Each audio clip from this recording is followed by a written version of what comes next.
What do you think money is for? There's a man sitting at a table, late, quiet, just him and a stack of bills. Not the kind you post, not the kind you celebrate, just enough to feel like something is still missing. He counts it once, then again, slower this time, as if the second pass might reveal something the first one didn't.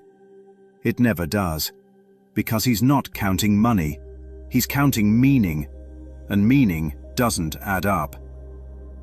Earlier that day, someone asked him a question that sounded wise on the surface. What's the best financial advice you've ever received? He didn't answer right away, not because the question was deep, but because it was already decided.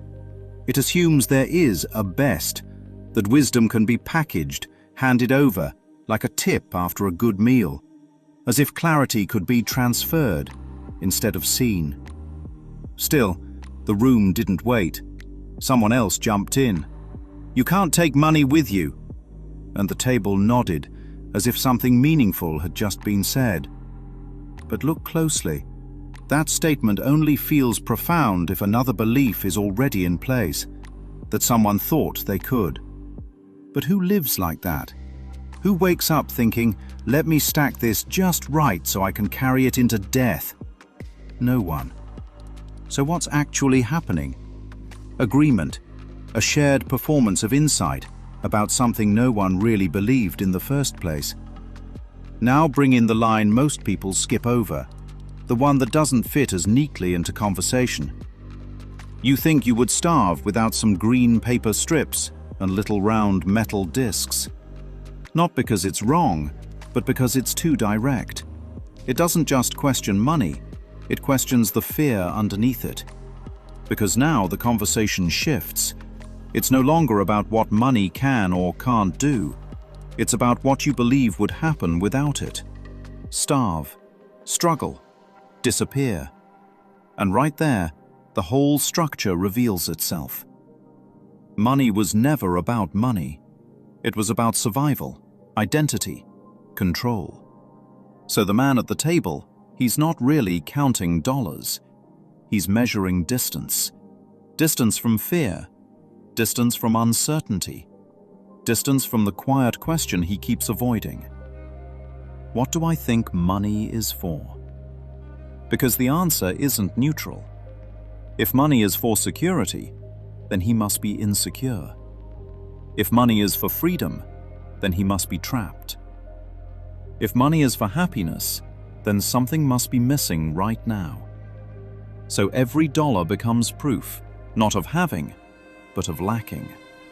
And no amount ever resolves it, because the number isn't solving the belief, it's feeding it. And that's why the advice never changes anything. You can't take it with you doesn't undo fear. It just redirects it. From death back to life, where the same question keeps looping. Do I have enough? Enough for what? No one ever says. Because the moment you answer that honestly, the whole game starts to collapse.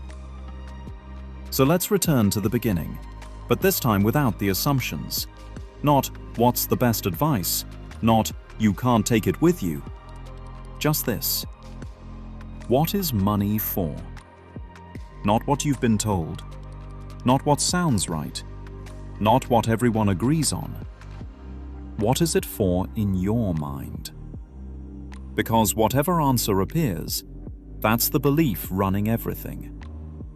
And here's the part that doesn't get said out loud. If money can make you feel safe, then it also has the power to make you feel unsafe. If money can give you freedom, then it also defines where you are not free. If money can determine your value, then your value was never yours to begin with. So the man stops counting, not because the number changed, but because he finally sees what he was doing. He wasn't trying to get more money, he was trying to get rid of a feeling. And money was never designed to do that. So now the question lands differently, not as a clever prompt, but as a quiet disruption. What belief has to be in place for money to feel like it determines anything about you at all.